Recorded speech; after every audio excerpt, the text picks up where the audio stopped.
Hello everyone and welcome to my brother's Nintendo Switch for a very special game. We're going to be playing Woodle Tree Adventures Deluxe. I played Woodle Tree Adventures on the channel before, but this version was released on the Nintendo Switch, which is kind of weird because Woodle Tree Adventures isn't exactly a popular game. But I liked it. There's not anything super special about it, and I can't really recommend it to anyone because it's really short, and even if you like 3D platformers, there's lots of better ones. But it's relaxing and innocent and cute, and it's exactly what it appears to be on the surface level, which is relaxing and innocent and cute. Last time I played Woodle Tree Adventures, you didn't get to see the intro, but this time you're going to get to see the intro. It's nothing to write home about. We're just born out of the big tree here, and we're on a mission to save the world from thirst. Which is a very important mission for such a small guy. So this is called Woodle Tree Adventures Deluxe for a couple reasons. One of them is that they changed the jump mechanics around a bit. I think they gave Woodle Tree, the player character, a bit more momentum. And also they changed his jump animation a little, so that way it's less easy to break. We can wander around a little bit in this opening area, but we can't go too far, so we can't jump on any of the platforms in the background or anything, sadly. Because I really wanted to explore those. We can jump on the big tree, though, and jump into his mustache. So I said the jumping was less easy to break, but if you put some effort into it, they still have the same glitch here that was in the original release, where Woodle will flip upside down and start bouncing on his head. It's real fun to do.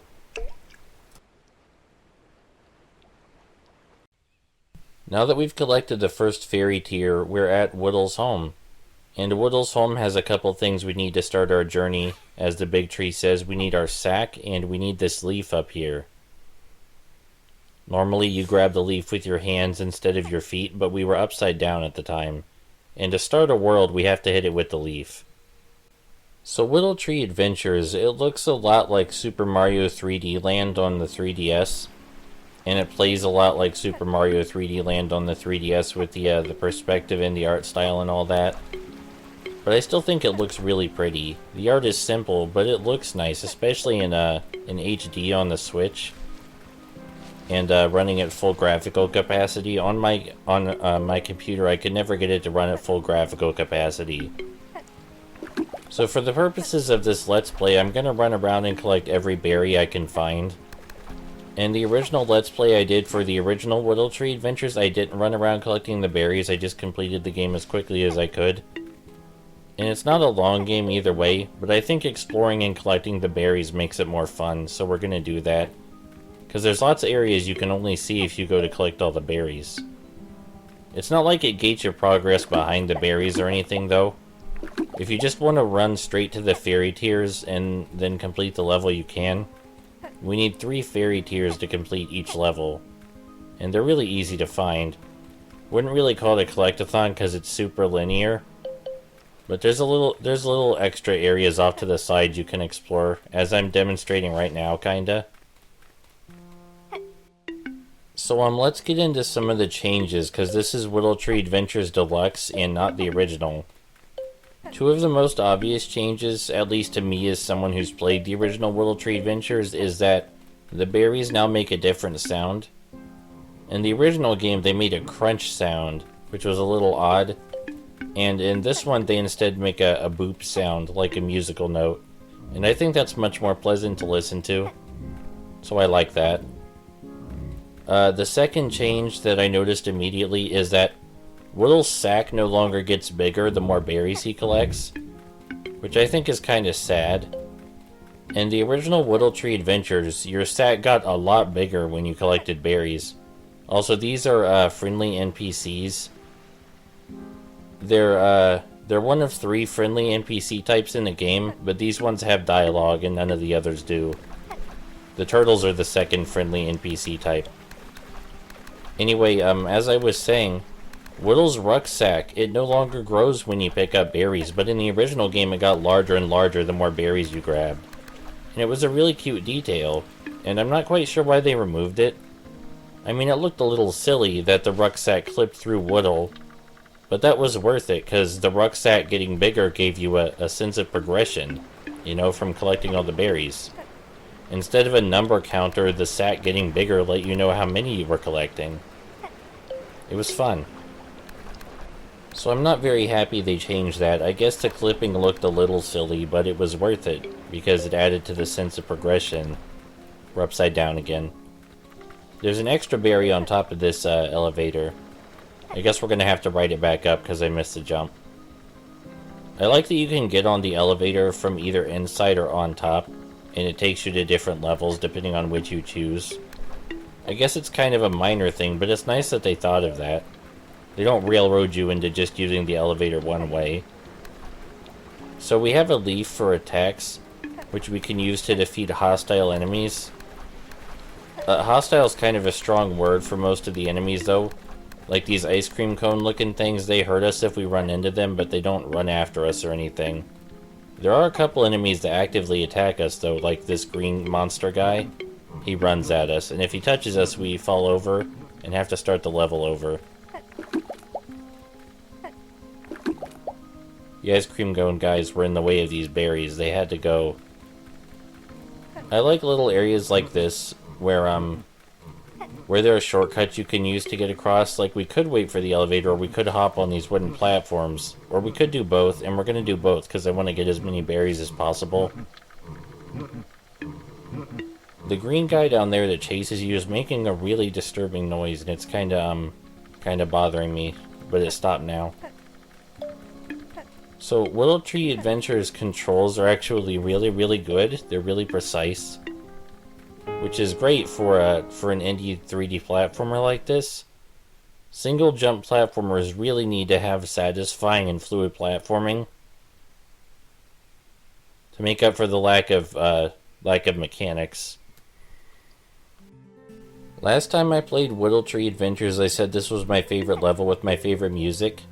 I'm not sure if that's still true, but the beginning here is really good for showing off how fluid Woodle Tree's jumping is. I mean, look at this. Absolutely no fear whatsoever. I know I'm going to land these jumps, and that's because Woodle Tree's jumping is great. This is one of those 3D platformers where you're way safer in the air than you are on the ground, because Woodle's way more maneuverable in the air than he is on the ground. He kind of glides for a bit, and it's real easy to land on very small platforms without any problems whatsoever. Platforms that would make people really scared in other 3D platformers, you know, they're just kind of easy in Woodle Tree, even though we don't have a double jump. I can also see how that might be a little counterintuitive for people playing the game, though. Like, when you have so many tiny platforms, your instinct might be to go kind of slow, and to stay on the ground wherever possible instead of jump recklessly. But you really want to do the opposite. You want to jump as much as possible, because jumping is just safer, like, all the time. Woodle actually has a significant amount of momentum when he's not jumping. Like, when he lands, it takes a while for him to stop. And if you want to cancel his momentum, you have to jump again. Otherwise, he's going to fall off the ledge because of his momentum. And it's kind of hard to get that down at first. Like, you'll land perfectly, and then Woodle will fall off a ledge, and you'll wonder what you did wrong. And it's just because Woodle takes a little bit to stop after he lands. So it's better just to jump again than to jump and stop and jump and stop. You just want to keep jumping. The time momentum becomes the biggest problem is when you're jumping downward. If you're jumping upward or jumping completely horizontally, that's fine, because you can just keep jumping non-stop and land the platforms with ease.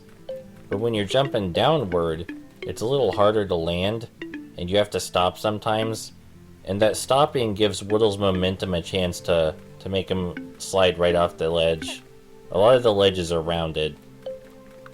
Even though they're square platforms, they have very rounded edges. These rams make cute clippy-cloppy sounds as they run. It sounds like someone's making that noise with their mouth, though.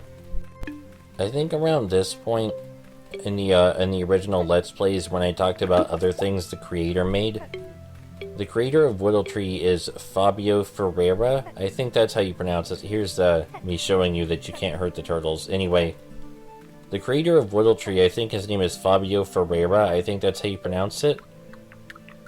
And he made this and Woodle Tree 2, which I really would like to play, but my computer can't run it. And I mean, I really want to play it. It's an open world game, and it looks really fun. Not fun. It looks really fun to wander around and explore stuff. And I want to play it so bad, but my computer's just a toaster. I hope Woodle Tree 2 gets ported to the Switch too, because then I can actually play it, and I really want to. Anyway, Fabio, he made the Woodle Tree series, Woodle Tree 1 and 2, but last time I played Woodle Tree Adventures, I also mentioned he was working on a game about a guy who tries to commit suicide. And that actually came out. It's called Suicide Guy, and it's not about a man who's actually suicidal. It's about a guy trying to wake up from his dreams by committing suicide. At least that's what I got from the trailer. It's a first-person puzzle game, and it's really cute. Quite a departure from Woodle Tree, which is very innocent. But it's not like Suicide Guy is actually about death. It's really wacky, and the ways you have to commit suicide are often incredibly silly, like getting smashed by a whale in a lighthouse, or getting crushed in a car compactor after you take a really sweet ramp. So with the completion of that level, we now have enough berries to buy our first upgrade. So yeah, the berries do something. They let you buy upgrades on these little platforms over here, and our first upgrade is a leaf that shoots a projectile. The projectile passes through solid objects, so it's real easy to defeat enemies with. The enemies are no longer a problem after you get this upgrade, basically. I think this is around the time where I started praising Woodle Tree Adventures in the original Let's Play for having locations with distinct feelings, not in their platforming, but in their architecture and their block design. And that's still definitely true. Like, this level has a lot of blocks that look like soap. You're gonna see some up here in a second over to the left. Yeah, right over here to the left. These blocks look like soap, and there's a lot of these blocks that look like soap. And this is the only level with these blocks in them. Only level with these blocks in it, I should say. And it just... Oh. I fell down. And it just adds a lot to the atmosphere that there are unique blocks in the levels, you know? The next level in particular has a much stronger atmosphere than the others, and the last one probably has the strongest atmosphere of all of them. But for some reason I really like platforming on the soap blocks. They're not slippery or anything like actual soap, they just look pleasant. They look really nice to my eyes. I like jumping on them. You'll also notice the structures made out of these blocks are really creative. They don't necessarily resemble anything in real life because this game's kind of surreal, but it's surreal in a cutesy way, in a pretty harmless way. Getting that berry was dangerous because it was on a diagonal platform, and it's hard to jump diagonally downward. Jumping diagonally upward is fine, but diagonally downward is really dangerous. If you were wondering if there's like any kind of challenge in this game whatsoever, I wouldn't really say so. Aside from the momentum stuff I already mentioned, but after you learn that jumping is safer than standing or running, then that'll be fine. As long as you just jump all the time, you should be perfectly okay. Even if you do fall down, you just restart at the beginning of the level or the last checkpoint. That reminds me though, in the original Woodle Tree Adventures, the checkpoint system was super broken. Sometimes it wouldn't recognize the checkpoints and it would make you start the level over. Or sometimes it would spawn you at the wrong checkpoint. That's still a problem in this one. They didn't fix it. I like that you have to jump on the ledges of these platforms to get up higher. It's not challenging or anything, because like I said... Oh, I fell. I let Woodle's momentum get away from him. Jumping on the edges of those platforms wasn't challenging or anything, because like I said, Woodle's control is really precise. But it's still cute. You jump up this soap staircase. But yeah, after you get the idea down that you should always be jumping all the time, then the game becomes kind of mindless and relaxing. Oh, I don't think that was fair at all. See, it teleported us back to an earlier checkpoint for some reason that time. Anyway, after you get the jumping down, the game becomes really relaxing and mindless. The nice music and the graphics help, and I kind of just think that's what the game's supposed to be, you know, just really innocent and cute fun. You can zoom the camera out really far. It's also way easier to zoom out the camera in the Switch version because you use the right stick. In the original, I think you used the scroll wheel, which didn't always work super well for me. These platforms remind me of those mint chocolates you get at Olive Garden. Do they have Olive Garden in other states? I don't know how far spread Olive Garden is. We have 398 berries now, which is just short of 400, which is what we need for the second upgrade, so for sure we'll get that next time. I'll see you then.